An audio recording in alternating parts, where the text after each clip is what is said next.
histórico no va a ser tan largo, pero es importante porque es una patología que sí o sí para no va a ser tan, el examen tiene que conocer. Vamos a hablar de cáncer de ovario.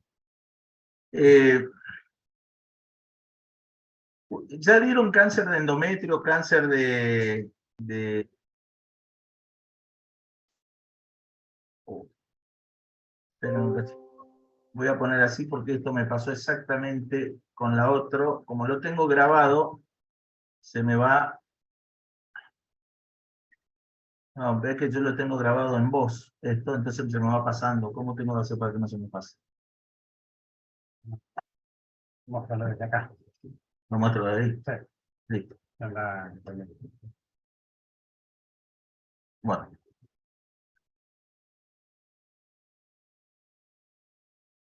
Bueno, entonces vamos a arrancar.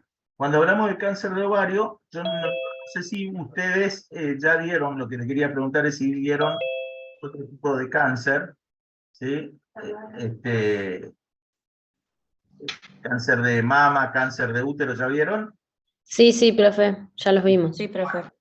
Cuando hablamos del cáncer, nosotros tenemos que determinar, o por lo menos saber, no determinar, pero sí saber, cuando vamos a hablar es qué es el cáncer de ovario, o sea, saber la definición, saber la epidemiología, o sea, la frecuencia, conocer la etiología, conocer el diagnóstico, cómo yo puedo llegar a un diagnóstico de cáncer y el tratamiento. Entonces, primero, definición, es una neoplasia maligna de ovario. La gran mayoría deriva del epitelio celómico, o sea, son epiteliales, la gran mayoría. Después ya vamos a ver el porcentaje de esto más adelante, pero acuérdense que la gran mayoría va a derivar del epitelio celómico, de las líneas germinales o del estroma ovárico. ¿Sí? De ahí, ¿sí? Si yo miro el ovario, si miro otra vez, entonces, del epitelio, del estroma, ¿sí? O de las líneas germinales.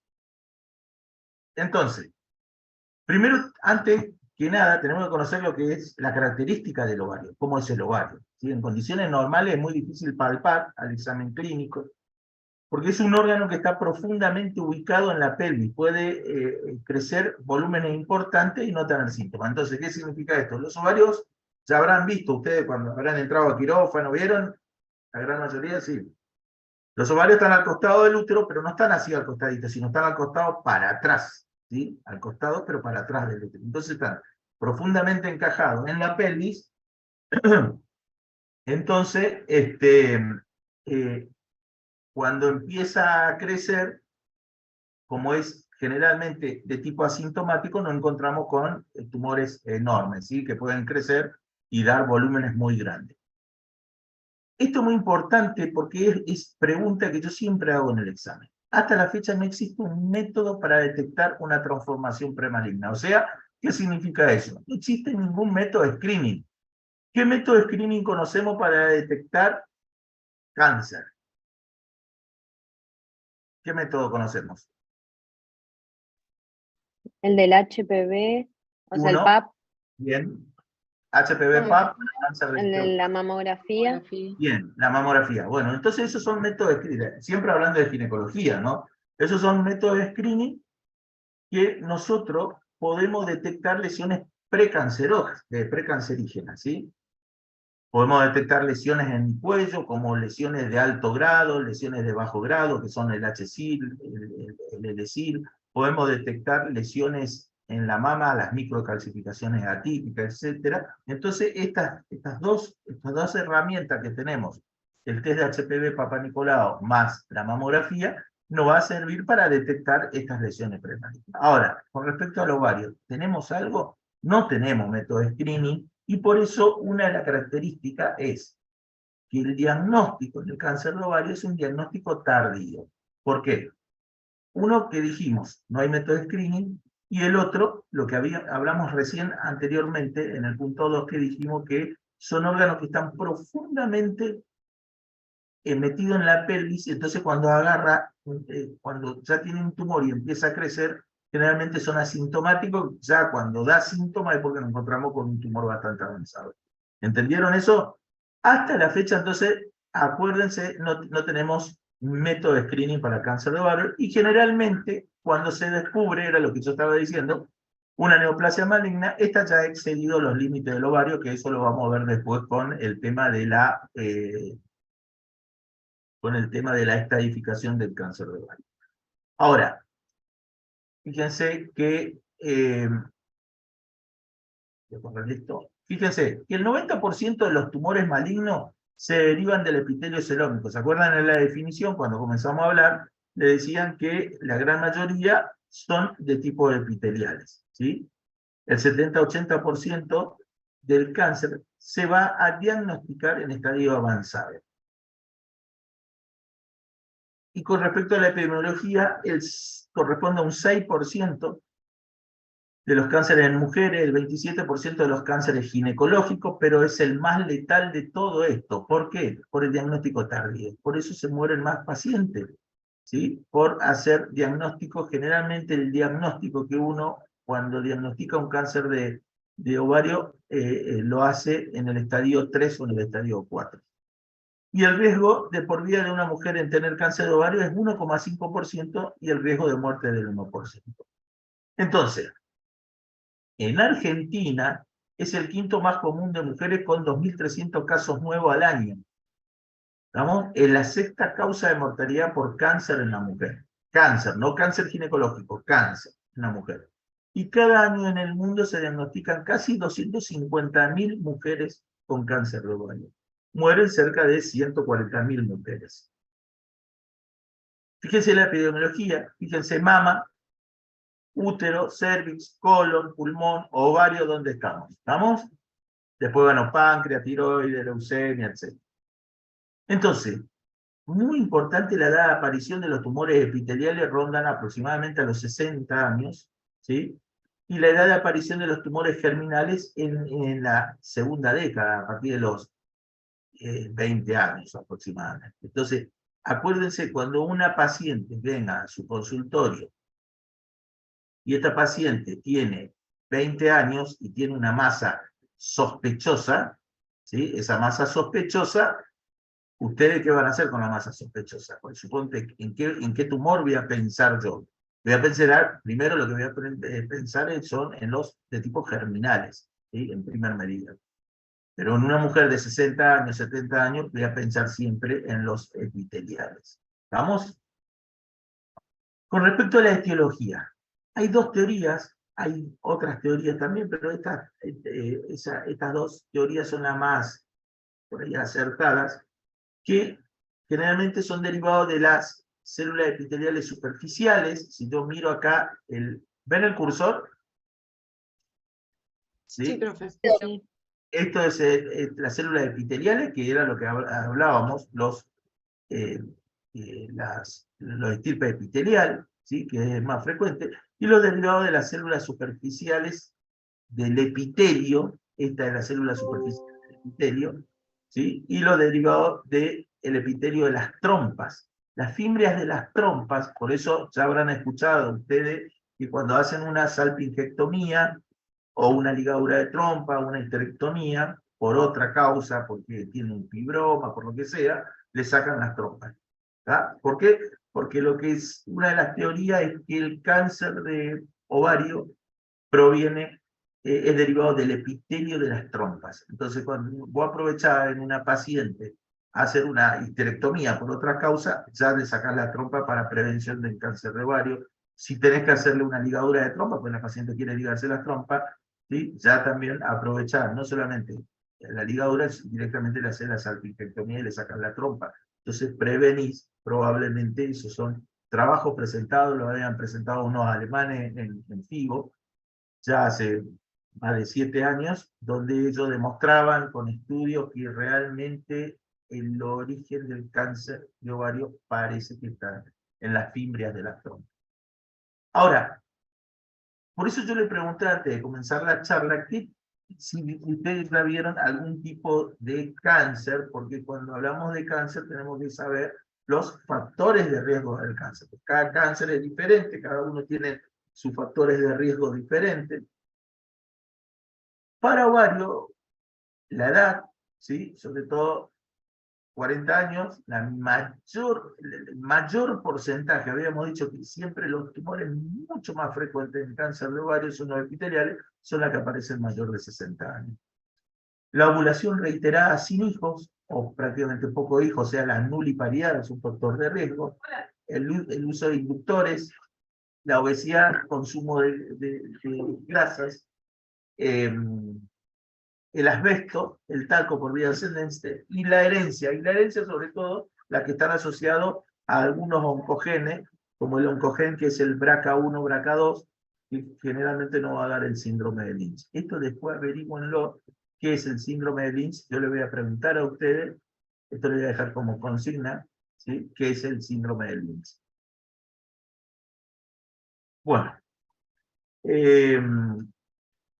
y factores que nos protegen, el anticonceptivo, el uso de anticonceptivo, ¿por qué? Porque es un anovulatorio, no hay ovulación. Fíjense que factores que aumentaban el riesgo, decíamos, ovulaciones reiteradas, o aquellas pacientes que han hecho tratamiento de fertilidad, que hacen hiperestimulación ovárica para tener los folículos, para sacar los ovocitos, para hacer los tratamientos de fertilidad. Entonces, esos son factores que van a aumentar, pero un protector es el anticonceptivo, porque hay anovulación. Y los embarazos, la multiparidad es otro factor que nos van a proteger del cáncer de ovario. Una pregunta. Sí. Entonces acá no tiene nada que ver la exposición a estrógenos, acá no sería... En absoluto. ¿Eso lo... okay. El estrógeno no tiene nada que ver en esto, el estrógeno sí tiene que ver con el cáncer de útero, ¿sí? Con el cáncer de endometrio.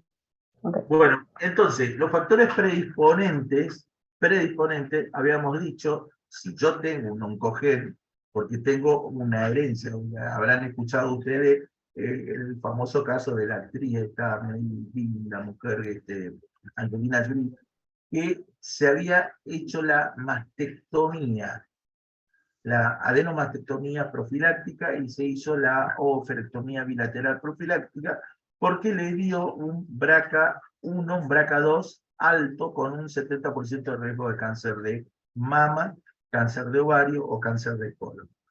Entonces, ahí le dije lo del síndrome de Lynch, que le dije que me averigüen, ¿sí? Se asocian esos tres cánceres. Esta actriz famosa, como la madre muere de cáncer de mama premenopáusica, la abuela muere de cáncer de ovario. Ella se hizo un estudio genético, le descubrieron que tenía el oncogen, motivo por el cual se hizo la profilaxis, la adenomastectomía profiláctica y la oophorectomía bilateral. Dentro de los factores predisponentes, entonces, menarca temprana, ¿sí? ¿Por qué la menarca temprana? Porque comienzan a ovular desde chiquita. Entonces, la menarca temprana es otro factor de riesgo. La menopausia tardía, porque tiene mucho tiempo de ovulación. La nuligravidez, habíamos dicho, el uso de talco, bueno, etcétera. Esto ya vamos repitiendo. Factores predisponentes, es lo mismo, histología. Habíamos dicho que dentro de las clasificaciones, cuando definimos, lejos, el más frecuente, lejos, son los tumores epiteliales. Y dentro de esos tumores epiteliales tenemos los citoadenocarcinoma seroso, el más frecuente de todo, el mucinoso, el endometroide, el tumor de Brenner, el carcinoma indiferenciado, el carcinosarcoma y el tumor de células claras. Entonces, estos son los tumores epiteliales lejos, insisto en esto, 80 al 90% de frecuencia de los cánceres. Con respecto al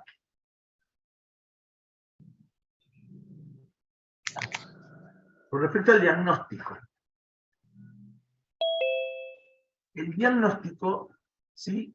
No existe, habíamos dicho que ahí lo puse de vuelta, una prueba de tamizaje, o sea, no existe un screening, ¿sí?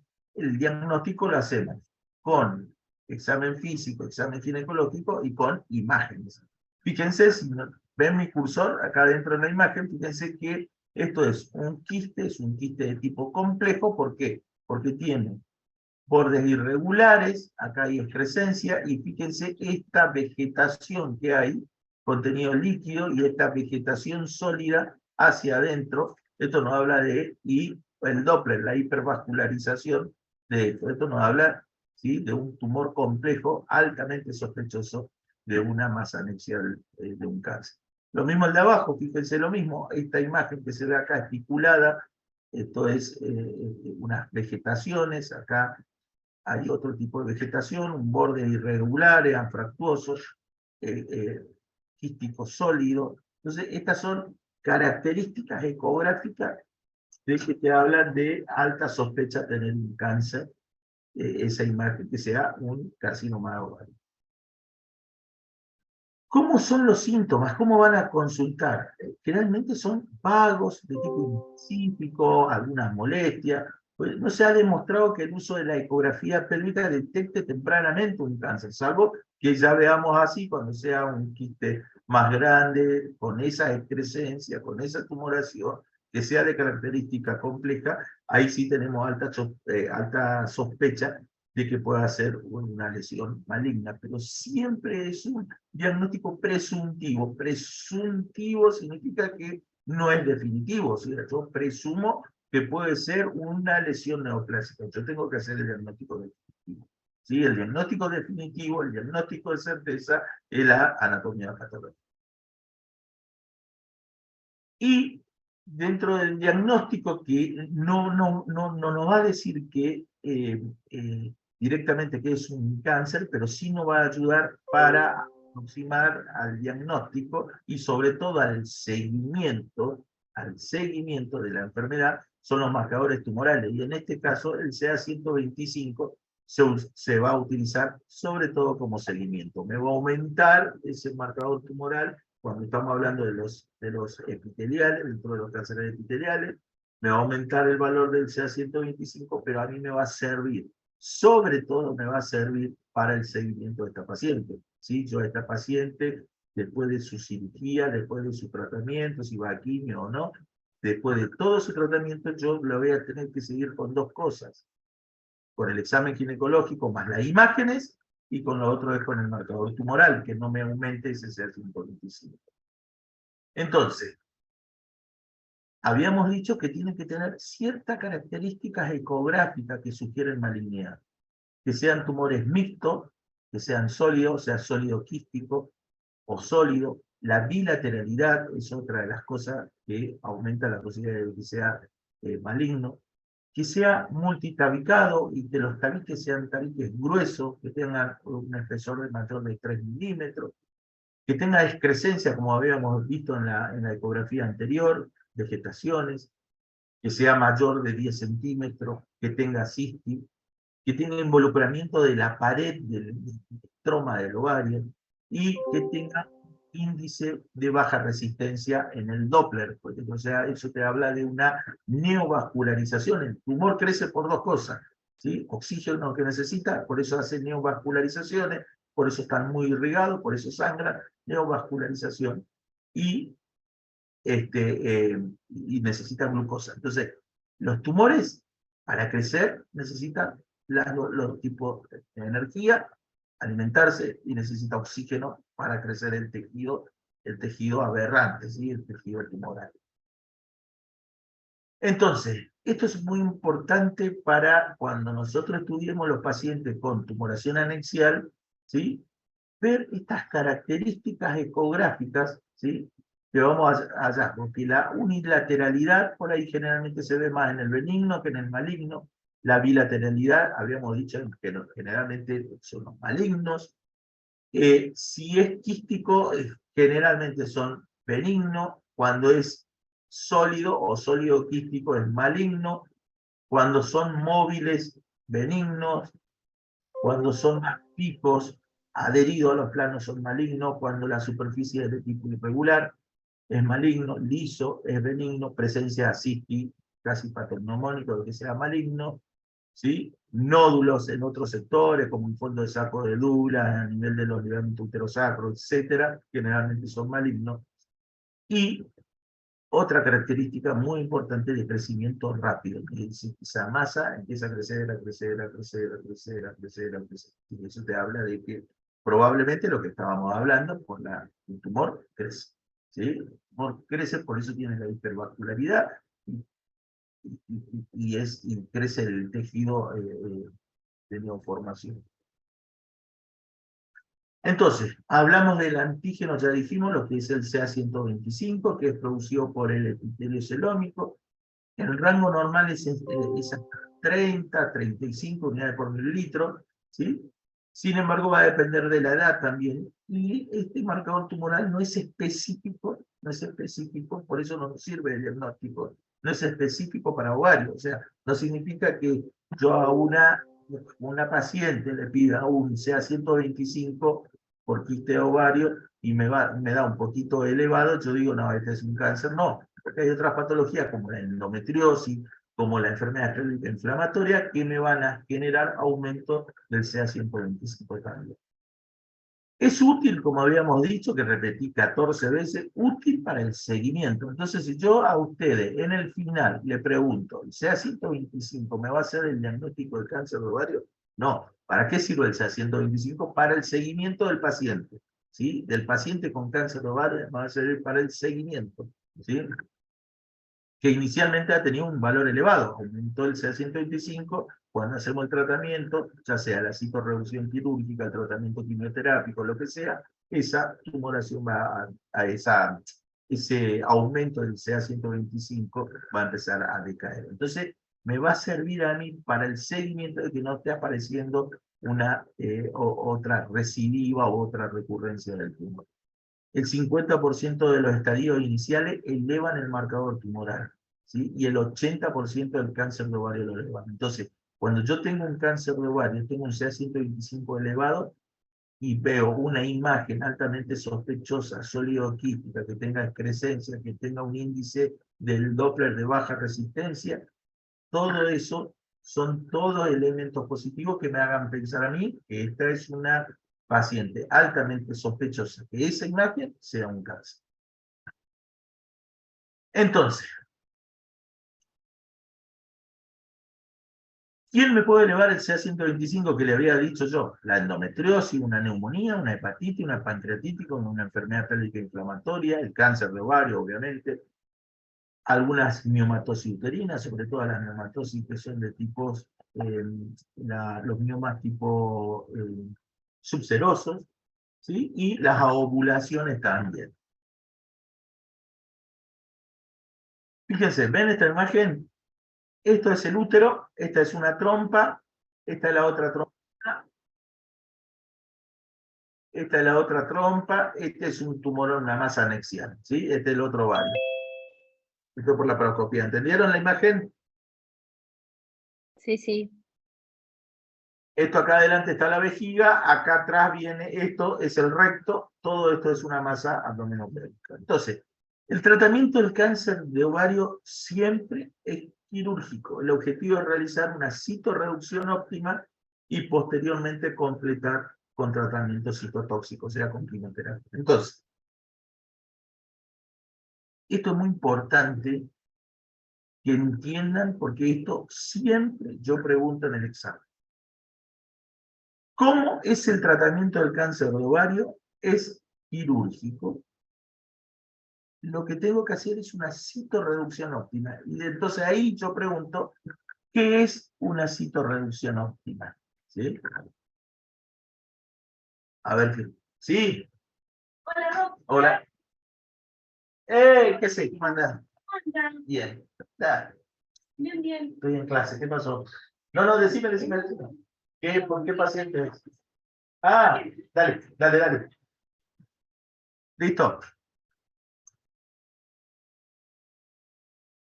Me olvidé lo que dice. ¿Qué estaba diciendo? Estaba Siempre preguntando qué era la citorreducción óptima. Listo. Ahí me acordé. Entonces, lo primero que le voy a preguntar a ustedes, chicos, ¿qué es una citorreducción óptima? Entonces, si yo a ustedes le digo, díganme, ¿cómo es el diagnóstico? ¿Cómo se hace el diagnóstico en cáncer de ovario? Fíjense que la pregunta es tonta, ¿eh? No es compleja. ¿Cómo es el tratamiento? ¿Cómo es el diagnóstico, perdón? ¿Cómo es el tratamiento quirúrgico, me van a decir ustedes? Bien, ¿y qué le hace usted? Una citorreducción quirúrgica y después vemos si va a tratamiento quimioterápico. Bien, ¿y qué es la citorreducción óptima? La citorreducción es aquella paciente en la cual, una vez operada, queda enfermedad residual menor a 0,5 céntimos. Esto es lo que le pregunto siempre, y el 80% no me lo saben decir. Cuando yo le pregunto, y le voy a decir el concepto que todos los años, hace 2005, son 10, son 2015, 17, no, va a ser 18 años que digo lo mismo, que estoy en la cátedra y digo exactamente lo mismo, y doy el concepto. Solamente el 20% en el examen me dijeron esto. Cuando yo pregunto, ¿qué es una citorreducción óptima? Entonces es cuando la paciente, cuando ustedes terminaron de operar a la paciente, queda con una enfermedad residual que sea menor a medio centímetro. Doc, una pregunta. Sí, sí.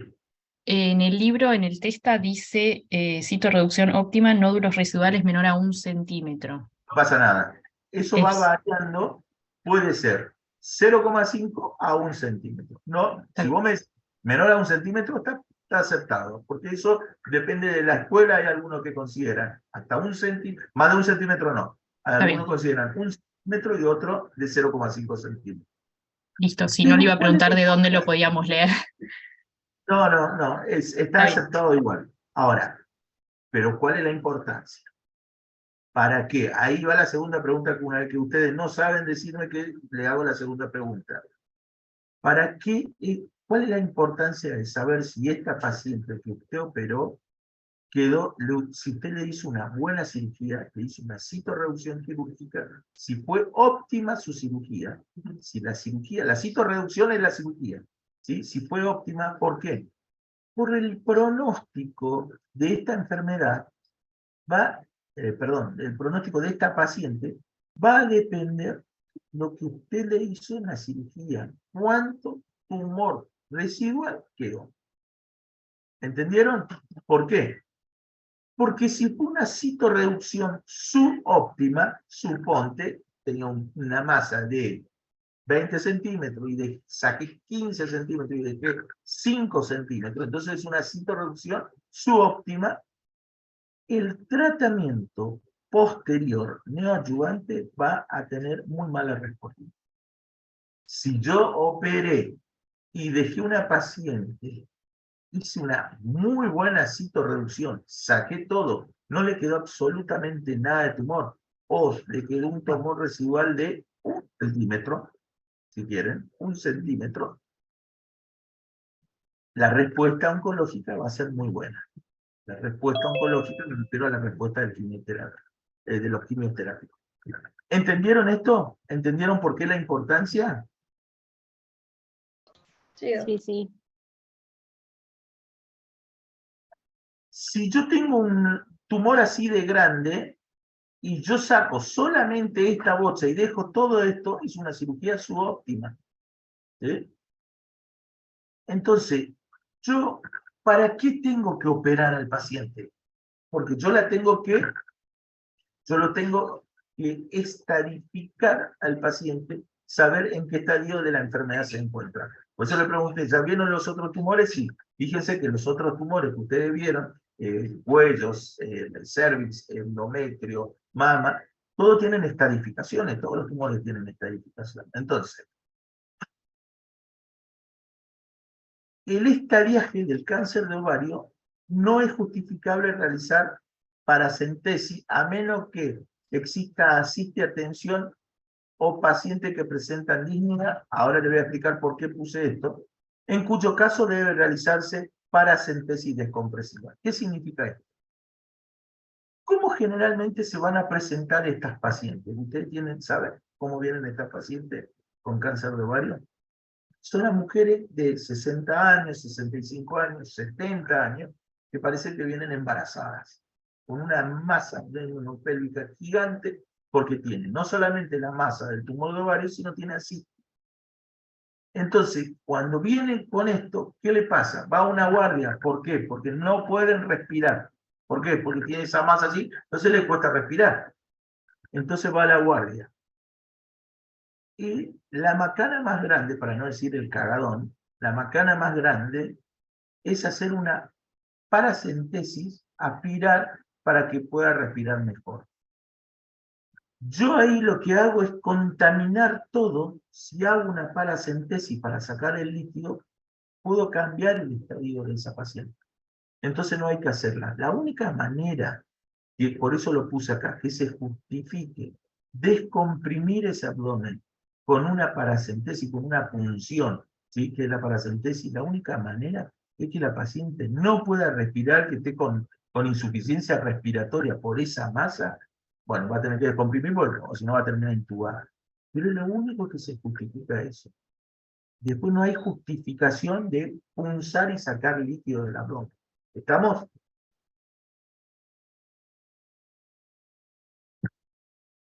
Yo a la paciente la tengo que hacer la citorreducción, la tengo que operar para escarificar. ¿Por qué? Porque la tengo que hacer una incisión sifopúbica. ¿Qué significa eso? Del pubis hasta de la sínfisis pubiana, ¿sí? Hasta donde arranca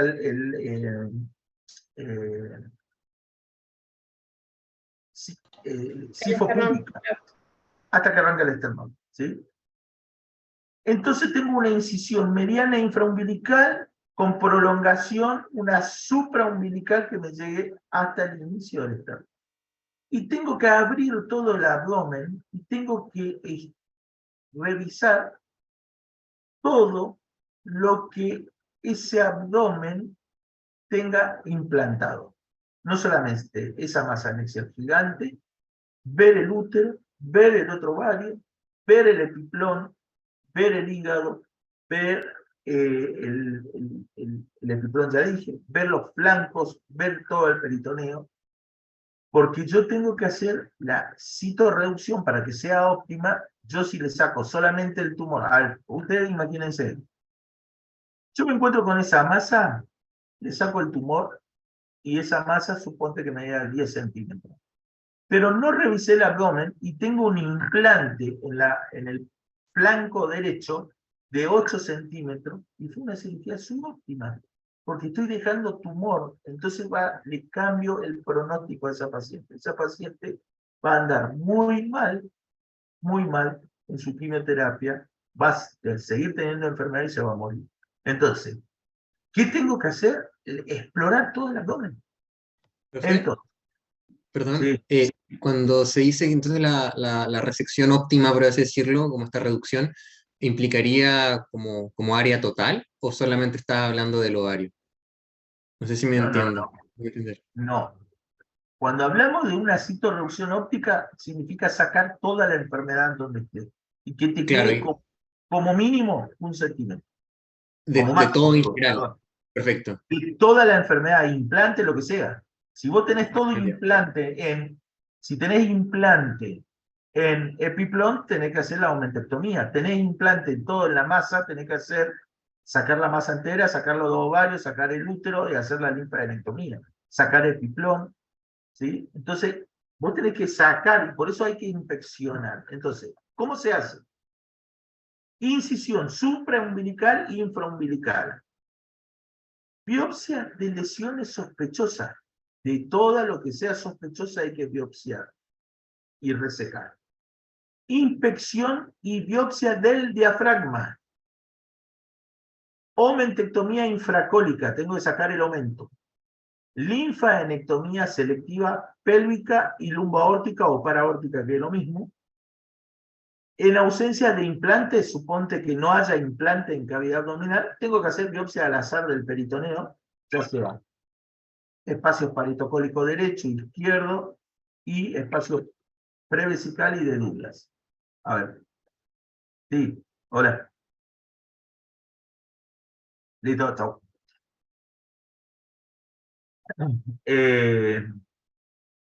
Y tengo que hacer la histerectomía total más la anesectomía bilateral, o sea, sacar la masa y sacar el otro ovario.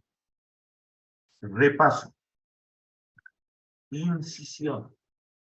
Abrir el abdomen. Hacer anexo histerectomía sacar la masa. Si hay implantes, sacar los implantes. Si no hay implante, tomar biopsia al azar de peritoneo. Hacer la linfadenectomía pélvica y lumbaórtica o paraórtica. Sacar el epiplón, biopsia diafragmática, ¿sí? Y lavado peritoneal. Todo eso se manda a anatomía patológica. Y eso tendría que ser una cirugía de tipo óptica, una citorreducción óptica. Profe, Yo tengo una consulta. Sí. bueno. Perdón. No, sí, profe. Sí, Yo no termino de entender, digamos, cuándo se hace la histerectomía total más la anexectomía bilateral. O sea, ¿es obligatorio independientemente del estadio del cáncer? pero por supuesto, vos tenés un cáncer, vos tenés que sacar eso. Es lo mismo que vos me digas, yo tengo un cáncer de cuello del útero. ¿Tengo que sacar el útero o saco el cuello? No, tenés que sacar el útero. Hay una sola justificación de no sacar el útero, es cuando vos tenés una paciente infértil, pero encima que tiene el estadio 1A1, ¿sí? O sea, que sea un tumor microinvasor en cervix. Es lo único. Si no, sí, tenés que sacar el útero, tenés que hacer la linfadenectomía pélvica. Vos acá lo que tenés que hacer es esto. Miren la imagen. Esto. Sacar este ovario, sacar el útero, completito con el cuello, sacar el tumor. Pero después, ¿qué más tengo que hacer? Que habíamos dicho. Sacar el epiplón, hacer la linfadenectomía pélvica y lumboaórtica, porque tengo que saber si hay infiltración neoplásica en los ganglios linfáticos. ¿Está? Y biopsias peritoneales, si no tengo implante, si tengo implante peritoneo, bueno, listo, tengo un implante peritoneal, listo, tomo el implante. Si no tengo implante, biopsia al azar del peritoneo. ¿Dudas? Profe, una pregunta. Esa biopsia al azar del peritoneo, de Sí. toda el área subdiafragmática, digamos, Sí. ¿cuántos fragmentos tengo que yo tomar al azar? ¿3, 4? O sea, ¿cómo es eso? ¿O sigue una ubicación topológica? ¿O cómo es? Una biopsia es una biopsia del espacio parietocólico derecho, una biopsia del parietocólico izquierdo, una biopsia del prevesical y una biopsia del fondo de saco de Douglas. Una muestra, porque nosotros lo que queremos saber es un muestreo del peritoneo, si hay infiltración en el peritoneo. Las biopsias biopsia al azar son cuando no hay implantes. Si yo tengo implante, me voy al implante y tomo el implante. ¿Entienden? Si no tengo implante... Sí.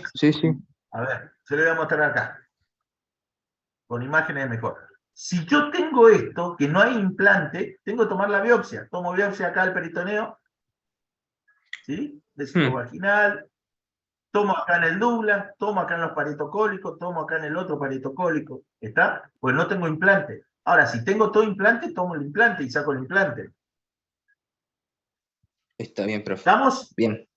Sí, se entendió, profe. Entonces. Profe, perdón. Sí. Entonces la cirugía conservadora, por ejemplo, en una mujer que es joven y que quiere embarazarse, ¿no se hace? Sí, eso es otra historia. Acá estamos hablando del cáncer de ovario, estamos hablando de los epiteliales, que generalmente son pacientes más grandes. Supongamos, ya que preguntaste. Generalmente habíamos dicho que los tumores, los cánceres de ovario, son de origen terminal, ¿sí? Y no epiteliales en las mujeres jóvenes, de 20 años. Dijimos eso, ¿no es cierto? Sí. ¿Cuándo yo voy a determinar, ponele, cuántos años tenés vos? 23.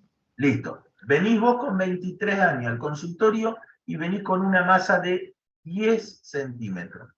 Y yo te miro y todas las características ecográficas, imagenológicas, la resonancia, todo, me hablan de una imagen altamente sospechosa del cáncer de ovario.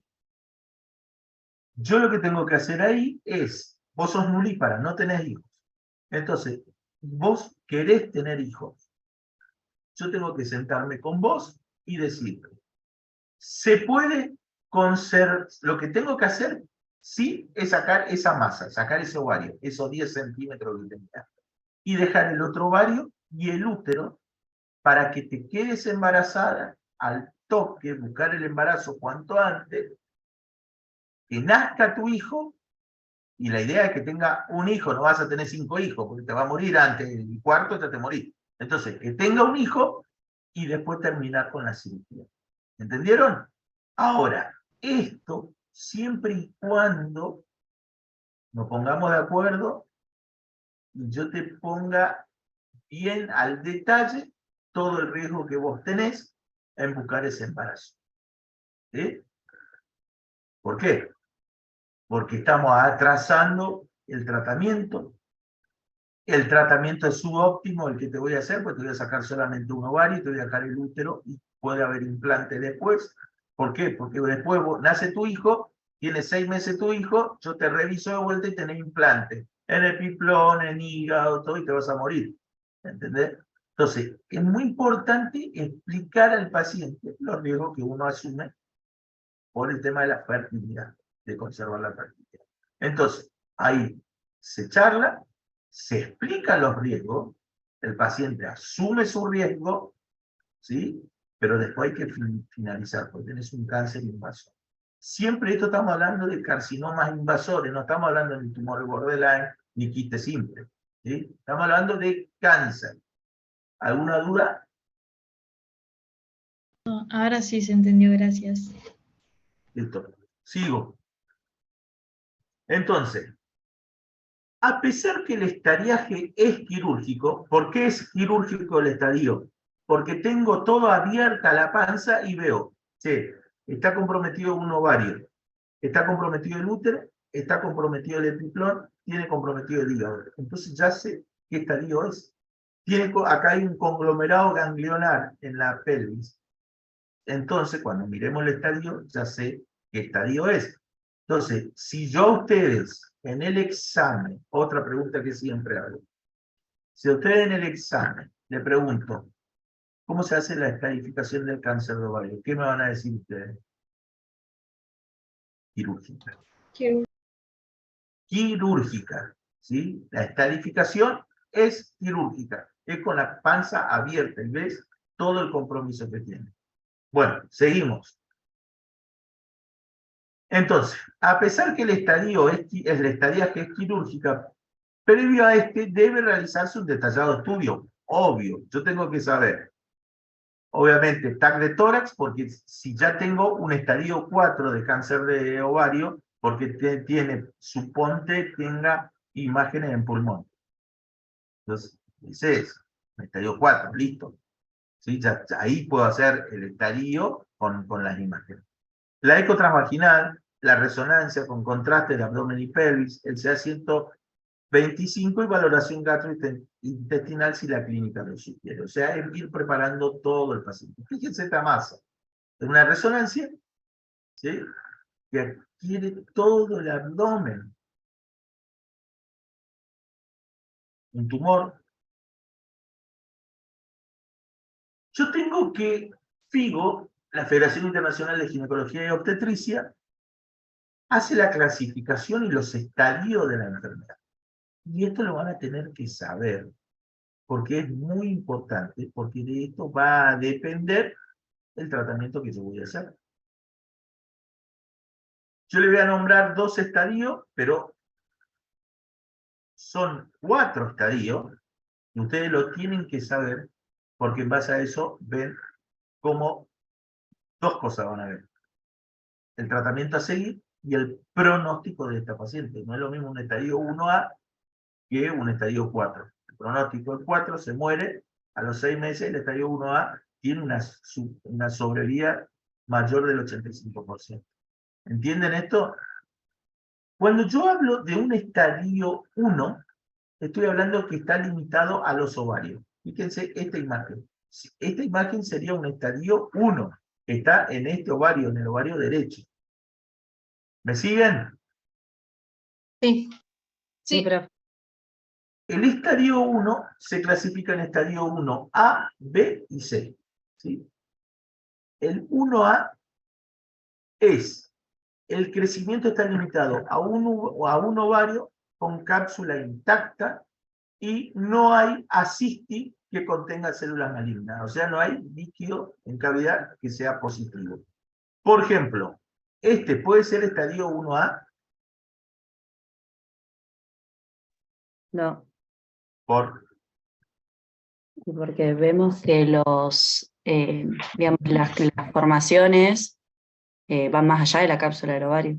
muy bien, la cápsula no está intacta, está todo rota, está todo invadida la cápsula. O sea, ya de entrada no es 1A. ¿Vamos? Muy bien. Sigo. 1B. El crecimiento puede ser ya en ambos ovarios. Acá lo que yo te decía, no sé quién me había preguntado de la conservación de la fertilidad. En este estadio, crecimiento limitado a un ovario, se puede conservar la fertilidad acá, que es el ideal, es que quede embarazada y después terminar con la cirugía, ¿sí? Pero está limitado a un ovario. Ya en el estadio 1B, ya tengo limitado los 2 ovarios, ¿sí?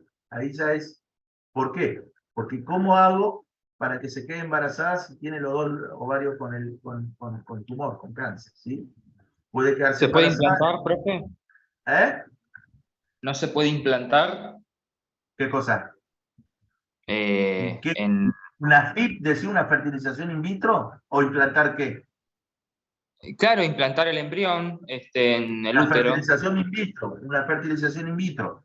Sí, ahora, yo para hacer una fertilización in vitro, fíjate qué tengo que hacer. ¿Qué tengo que hacer? Estimular. ¿Qué tengo que estimular? El ovario, para sacar ovocitos. Tengo que sacar óvulos. Claro, para que haya progesterona. ¿Eh? Para que haya progesterona.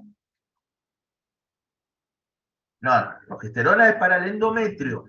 ¿Sí? Yo lo que necesito es estimular el ovario. ¿Con qué voy a estimular el ovario? Sí, no, va a estar comprometido. No, yo necesito estimular. ¿Con qué se estimulan los ovarios? ¿Ya vieron esto o no vieron esto? ¿Estudiaron esto? En la guía decía progesterona plasmática. Acetato de clomifeno, ¿sí? Voy a hacer una estimulación ovárica, que ahí voy a tener folículos. Entonces, ¿qué se hace? Se punza, saco los folículos, busco el espermatozoide, saco afuera un folículo, busco el espermatozoide, lo implanto en la cápsula de Petri, se produce el embrión, pongo y lo implanto en la cavidad uterina. ¿Estamos? Ahora, claro. ¿Cómo yo hago la estimulación ovárica? Estar tirando nafta al fuego. Quiero apagar el fuego con nafta. Si yo te había dicho al inicio de la charla, uno de los factores predisponentes, que era la ovulación es reiterativa. La ovulación es reiterativa, sí. Esto es como que me habían preguntado también el estrógeno, que tiene que ver que tenga un cáncer de endometrio y le esté dando estrógeno, o un cáncer de mama y le esté dando estrógeno, ¿sí? Que son estrógeno dependientes. ¿Estamos? Claro. Sí, pero... Bueno, seguimos porque si no, no terminamos más.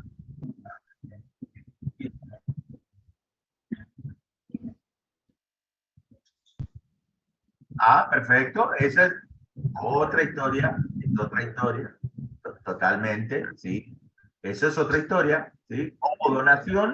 Ovodonación, esperma de su pareja, o de un banco de esperma, lo que quiera, ovodonación, y se puede implantar al útero. Y si te volar los 2 ovarios donde estaba el cáncer, ¿eh? Dejate el útero para que quede embarazada, pero hiciste volar ya los 2 ovarios. ¿Estamos? Bueno. Entonces, ¿por qué hacen esas preguntas de fertilidad tanto? Es lo que menos van a ver. O sea, no es que no van a ver fertilidad, es lo que menos le va a importar a las pacientes. Yo le digo, a ustedes que son mujeres, si ustedes que son mujeres, yo le digo, tienen un cáncer de ovario, ¿ustedes creen que van a pensar en la fertilidad? Profe, el tema es que es lo que nos preguntan en los trabajos prácticos y en el parcial, por eso le hacemos estas preguntas. ¿Le preguntaron de fertilidad? Sí, por eso le hacemos este tipo de preguntas. Fíjense, no me acordaba que tenía esto. No, siempre está el caso así, como de que hay una mujer que tiene determinada Siempre. patología y que bueno, quiere Olvídate, preservar. siempre, en la vida del Señor hay de todo, pero yo generalmente lo que hago es tratar de, en este caso, explicar bien al paciente, y yo lo que trato es de salvar la vida al paciente. Ahora, mira, lamentablemente tenemos un caso acá en el hospital, la hija de un colega que quedó embarazada, se incendió y ya falleció, creo. Pero no tenía el diagnóstico de cáncer. Si entraron a hacer la cesárea y se encontraron con el diagnóstico del cáncer. Y una paciente jovencita. Bueno, fíjense esto. Miren, siempre con las imágenes uno se va a acordar más del estadio. Si yo miro el útero, me voy a acordar más. Entonces, fíjense, el estadio 1, cuando tengo un ovario afectado. ¿Están viendo el cursor mío? ¿Ven el cursor? Listo. Sí. Un ovario. Pero fíjense en el estadio 1B, ya los dos ovarios. ¿Vamos? En el estadio 1C. Entonces, en el estadio 1B dijimos que la cápsula está intacta, o sea, sin tumor en la superficie. Y que el lavado peritoneal o no haya cistis sea negativa. Pero la diferencia es que en el B ya son ambos ovarios. ¿Vamos? Y el C acá cambia y acá arranca el problema, porque el C es cuando sea un tumor 1A o 1B, no importa si es 1 o 2 ovarios, significa 1A o 1B, 1 o 2 ovarios, pero ya con tumor en la superficie de uno o ambos ovarios, con cápsula rota o con la cistis positiva. ¿Qué le parece a ustedes? Es lo más parecido a 1C, ¿no es cierto? Es 1 o 2 ovarios, acá es 1, cápsula rota. ¿Ah? Y no sabemos a cistis, porque esto tenemos la pieza acá. Bueno, ¿entendieron? Ese es el estadio 1, son 4 estadios. Es el estadio 1. A partir del estadio 1, el tratamiento, aparte de la citorreducción, aparte de sacar todo esto, se hace quimioterapia. ¿Por qué? Porque ya hay líquido, el lavado peritoneal es positivo o la cistis positiva. ¿Estamos? Entonces se hace quimioterapia también. ¿Estamos? Profe, ¿a partir del 1C se hace quimioterapia? Exacto. ¿Por qué? Porque tenés líquido peritoneal positivo, o sea, células oncológicas en el líquido. Entonces esas células se implantan en cualquier lado. Y porque tenés la cápsula del ovario rota. La cápsula rota, entonces se implanta en cualquier lado. Entonces ya se hace quimio. ¿Entendieron? Estadio 2. El crecimiento afecta uno o ambos ovarios, pero ya con extensión pélvica. Entonces no sé quién me había preguntado si había que sacar el útero, qué había que sacar. Fíjense que esto, yo no sé si acá ya tiene infiltración, esto hay que ver. ¿Sí? Acá sí, esto no hay duda, pero esto no sé si ya está infiltrado también el útero. Entonces, el estadio 2A, extensión o metástasis a trompa. Acá tiene extensión a trompas. El 2A es cuando tiene extensión o metástasis a trompa. El 2B cuando tiene extensión a otros tejidos pélvicos, como por ejemplo el útero acá. Yo no sé si tiene implante acá. ¿Están entendiendo o no? Sí, creo que sí.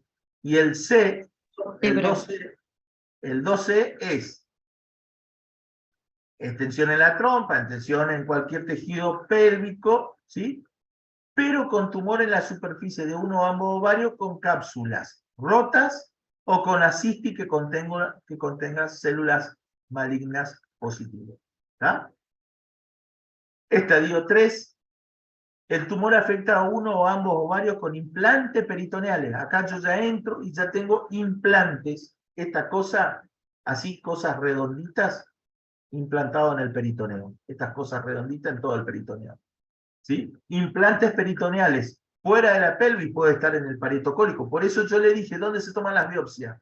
Parietocólicos, en ambos parietocólicos, en vesículo vaginal, en fondo de sacudadura, etc. fuera de la pelvis, con ganglios retroperitoneales o inguinales positivos, y por eso se hace la linfadenectomía pélvica. Yo para saber el estadio, si es un estadio 3, tengo que mirar los ganglios también. Entonces cuando hago mi citorreducción quirúrgica, mi estarificar a la paciente, tengo que saber conocer los ganglios. Yo no voy a conocer, saco el ganglio y mando al patólogo. El patólogo con el microscopio me dice, che, sí, de 20 ganglios que sacaste, hay 5 afectados, ¿sí? 5 con metástasis. ¿Por qué? Porque ahí ya me cambia el estadio. Porque suponte que yo me encontré con un estadio 1C. Todo le digo, no, mirá, tenés solamente la cápsula rota del ovario derecho y el líquido peritoneal dio positivo. Sacamos eso, sacamos el útero, sacamos ese ovario y no sacamos más nada porque está todo libre. Y después había sido que ya hizo metástasis en los ganglios y yo no le saqué los ganglios. Por eso hay que hacer la citorreducción quirúrgica.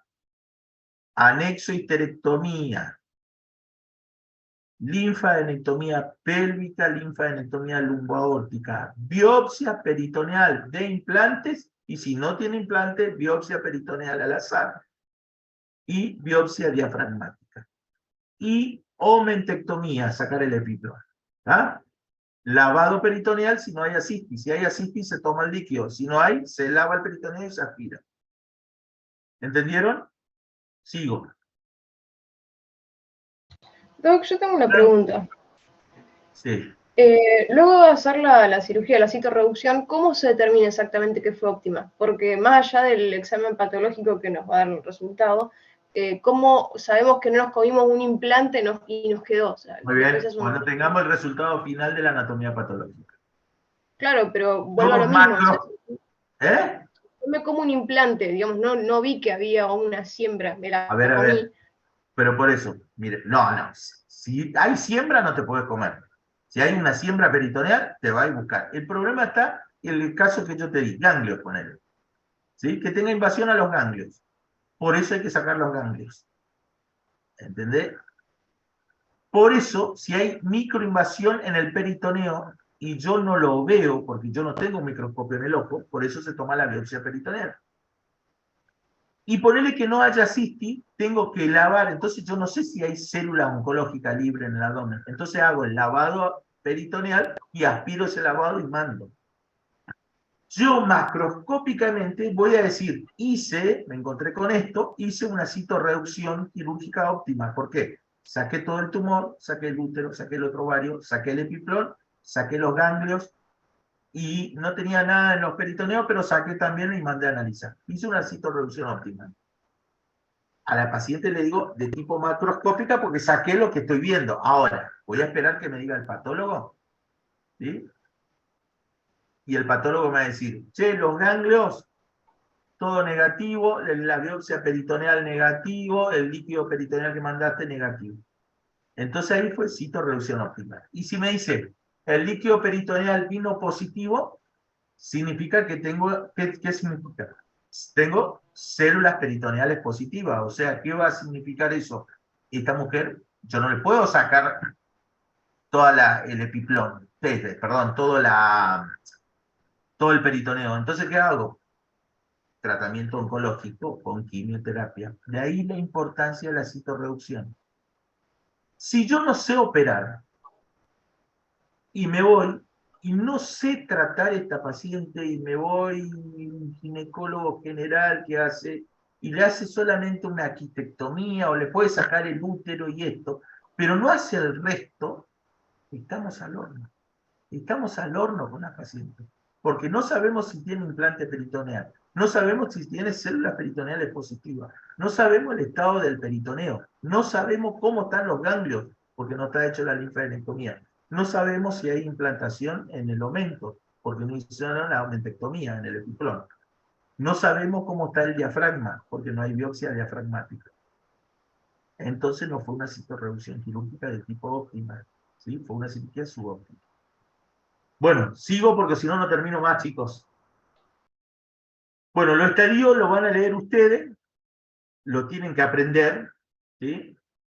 Estas son las imágenes de los estadios, que está bueno. porque mientras van repasando van viendo los diferentes estadios. Habíamos hablado del tratamiento quimioterápico, que era la cirugía y después pasar a la quimioterapia. Se basa generalmente con platino, ¿sí? Se hace carboplatino con plaquitaxel, ¿sí? Y pongo acá el concepto de cirugía del intervalo. Otra pregunta que hago en los finales. ¿Qué es la cirugía del intervalo? ¿Qué es la citorreducción óptima? ¿Qué es la cirugía del intervalo? ¿Qué es la cirugía del intervalo? Es cuando yo no tengo el diagnóstico de cáncer, ¿sí? Miro una quistectomía de baja sospecha, hago anesectomía, mando a anatomía patológica, y anatomía patológica a los 20 días, a los 30 días, viene la paciente con el resultado de anatomía patológica, y ese quiste que era benigno, viene maligno. Entonces, ¿qué tengo que hacer? Una cirugía del intervalo. ¿Sí? Otro ejemplo. Vengo para operar y viene esta paciente, donde yo sé que toda esta masa no lo voy a poder.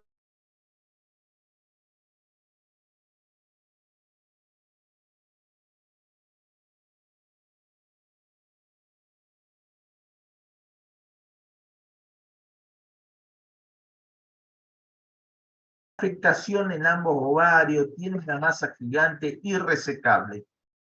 ¿Qué hago con esta mujer?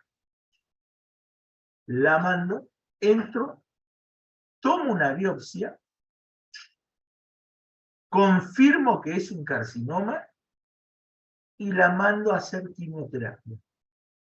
Se reduce la enfermedad y entro y hago la cirugía del intervalo. Entro y la opero. Y ahí saco todo otra vez. ¿Sí? Saco el útero, saco la masa, saco los dos ovarios, saco el epiplón, saco todo, las biopsias. ¿Entendieron? La cirugía del intervalo es que una masa irresecable, hago quimioterapia, generalmente son 3 ciclos, generalmente todo el tratamiento de la quimioterapia en cáncer de ovario son 6 ciclos. Acá hacemos 3 ciclos, se reduce la enfermedad, entro para hacer una enfermedad irresecable, pasa a ser resecable, entro, la opero, hago la reducción de todo, salgo, esperamos 21 días postoperatorio y se hacen los 3 ciclos más que faltaban. ¿Estamos? Eso es el concepto de cirugía del intervalo. Fíjense en el pronóstico. Si yo opero mal y opero una paciente que de un estadio 1, que significa que está limitado uno o ambos ovarios, en algunas hasta con cápsula intacta, o sea que está localizado solamente en el ovario, no hay enfermedad, o alguna como esta que hicimos, que hay enfermedad acá. Si yo no reseco, no hago todo lo que dijimos, no se hizo quimioterapia porque no sé cómo está lo otro, me va a pasar esta sobrevida que tenía que tener esta paciente de estadio 1, que el 90% andan bien, a hacer un estadio 3 o 4, que sobreviven en 5 años solamente el 18%. El 90, entre el 80 y el 90% se muere dentro de los 5 años. Por haber hecho una mala cirugía de entrada, porque hice un mal diagnóstico de entrada. ¿Estamos? Esa es la importancia, por eso yo les insisto a ustedes el conocer qué significa citorreducción quirúrgica, cómo se hace el estadio de la enfermedad, cómo se diagnostica, qué es la cirugía del intervalo y que conozca los pronósticos. 70% en estadio 2, 3 en estadio 3, el 46% en el 3A, el 40% en el B y el 30% ya en el C. Siempre sacar la masa entera. Hay situaciones especiales, y estos son los tumores de bajo potencial de malignidad. ¿Leyeron en el testa los tumores de bajo potencial de malignidad o borderline? De lo mismo. So, de ahí, ¿viste que me voy al congreso? Dale. Mañana operamos una creatina central. Listo. Chau, gracias. No sé dónde me quedé. ¿Qué decía? Situaciones especiales, no sé qué decía el testa. ¿Leyeron algo del testa? ¿Alguien leyó? No. Bueno, no importa.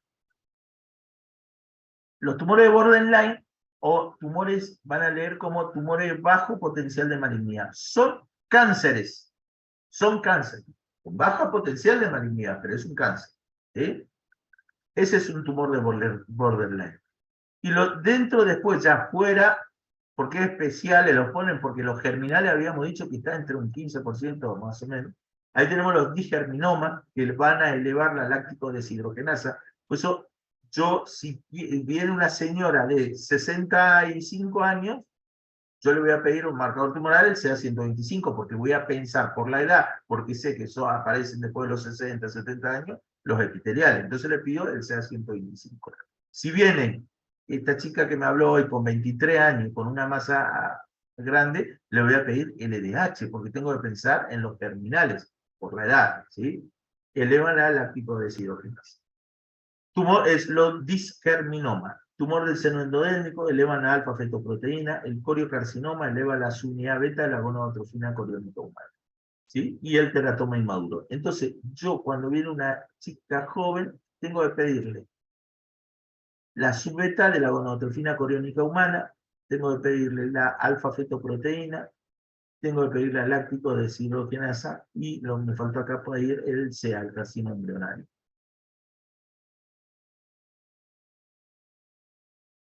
Siempre tratar de sacar, esta es la trompa, siempre tratar de sacar la pieza entera. Otras situaciones especiales dijimos de los germinales y después del estroma, y del estroma del estroma y de los cordones sexuales es el tumor de la granulosa, los tumores de Sertoli-Leydig y el tumor de Krukenberg. Que esto es otra pregunta que suelo hacer, que es el Krukenberg, y después yo no le voy a decir, me van a averiguar qué es el tumor de Krukenberg, y después yo le voy a preguntar seguramente a los que vienen acá, al Castro Rendón, qué es el tumor de Krukenberg. Pues me gustaría que lean, y busquen y se interesen. Esto no le voy a decir nada. Bueno, fíjense, este que está acá soy yo. ¿Ven la flecha?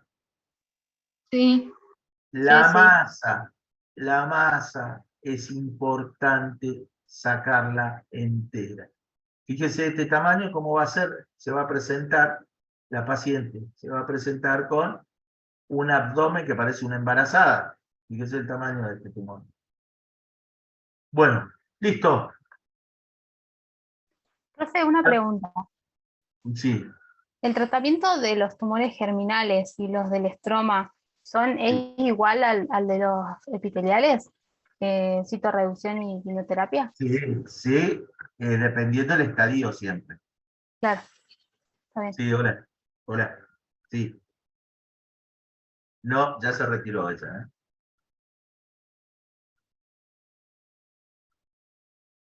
¿eh?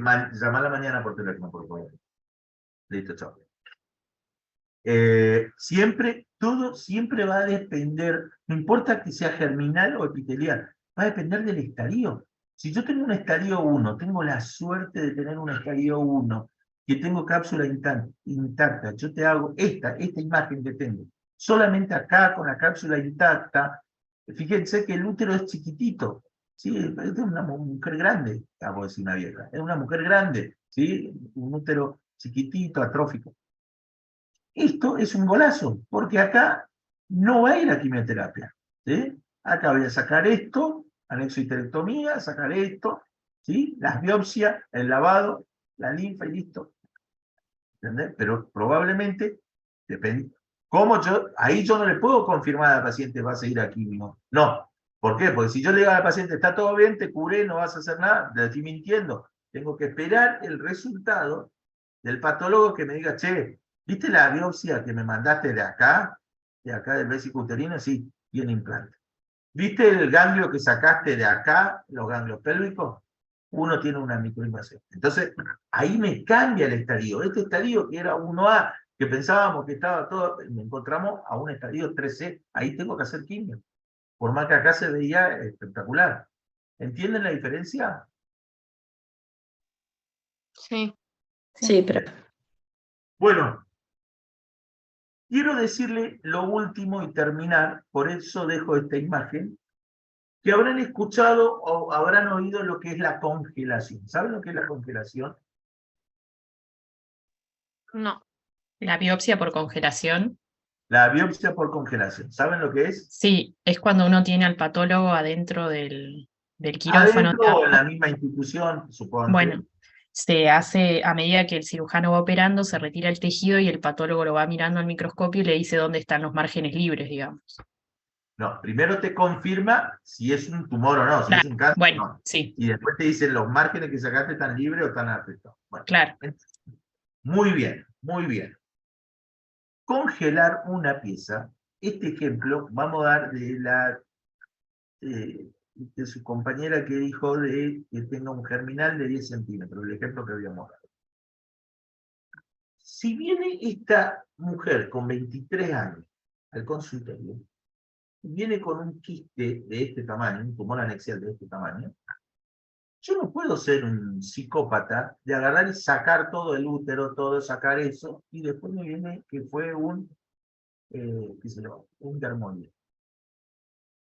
Y le saqué el útero, le saqué el otro ovario, no quedó embarazada. En este caso, ¿qué tengo que hacer? Congelar. Saco esta pieza, porque esta pieza mando a analizar, y esa pieza el patólogo que me dice, che, ¿es un cáncer o no es un cáncer? Eso es la congelación. ¿Sí? Saco la pieza tiene que estar intacta y me dice, ¿es un cáncer o no es un cáncer? ¿Entienden? Pero, profe, tiene que expedirse dentro del mismo acto quirúrgico, entonces. Por supuesto, para eso es la congelación. Claro. Muchas veces los patólogos, cuando tienen duda, te dicen, che, mira, no me puedo expedir, tengo duda y va a pasar a ser diferido. Listo. Yo, ¿qué hago? Termino mi cirugía ahí. ¿Por qué? Porque imagínate que a tu compañera yo le saqué el útero, le saqué esto, todo, y después en el diferido el patólogo me dice, no, che, Javier, ¿vos sabés que viste la pieza que me mandaste? Es un dermoide. Yo le saqué el útero, el ovario, le hice la omentectomía, le hice la linfadenectomía, le hice todo, y era un dermoide. Era una mujer de 23 años y le dejé sin hijo, sin ovarios, ¿sí? ¿Entendieron? Entonces, para eso sirve la congelación. Por eso quería darle el ejemplo, después de la charla, de que tengan el concepto general, lo que es una congelación. La congelación me va a determinar, ahí en ese momento, continuar o no mi cirugía. ¿Entendés? Pero para esto, ¿qué tengo que hacer? Yo tenía que haber hablado con la paciente que tiene 23 años, decirle, mira, lo que vamos a hacer es una congelación. ¿Qué significa esto? Vamos a sacar la masa que tenés, acá, vamos a mandarla al patólogo, el patólogo la va a mirar, va a cortar, va a congelar, se hace con parafina, corte, mira el microscopio y me dice si es un cáncer o si no es un cáncer. Si es un cáncer, bueno, vamos a hacer la linfadenectomía, te dejo el ovario, hago la omentectomía, las biopsias, todo. Si es un cáncer y te dejo el otro ovario del útero para que te quede embarazada. Si no es un cáncer, a ver, suponte, que no sea la de 23 años, que sea de 53 años. Entonces le digo, si es un cáncer, te tengo que hacer, sacar el útero, sacar el ovario, hacer la linfadenectomía pélvica, lumboaórtica, sacarte el epiplón y la biopsia, lavado peritoneal y la biopsia de diafragma. Si no es un cáncer, no tengo que hacer nada, la cirugía terminó ahí. ¿Sí? Se hizo la histectomía o la nasectomía y nada más. ¿Entienden la diferencia? Sí, se entiende. Sí, profe, se entiende. Esa congelación solamente se hace cuando tengo la duda, así que es un tumor por ahí de clase 1A, ¿no? No, no. Siempre nadie a vos te va a garantizar de que una masa anexial, esa masa anexial es benigna o maligna. O sea, lo único que te garantiza es la biopsia. Generalmente todos los tumores anexiales se congelan, todos se congelan. ¿Sí? Porque vos tenés que estar certificado que te diga la biopsia que es un cáncer para hacer. Ustedes se imaginan de la cirugía que estamos hablando, es una incisión grandísima, ¿sí? Con sacar todo esas cosas. Entonces, yo tengo que estar, no seguro, 1000% seguro de que es un cáncer lo que estoy operando, ¿sí? No una endometrioma o un dermoide. ¿Estamos? Sí. Sí. Bueno, chicos, cualquier cosita lo charlamos y a los que están cursando acá me preguntan y nos sacamos dudas. Bueno. Chao, hasta luego. Bueno, profe, gracias. Hasta luego. Chao, gracias. Chao.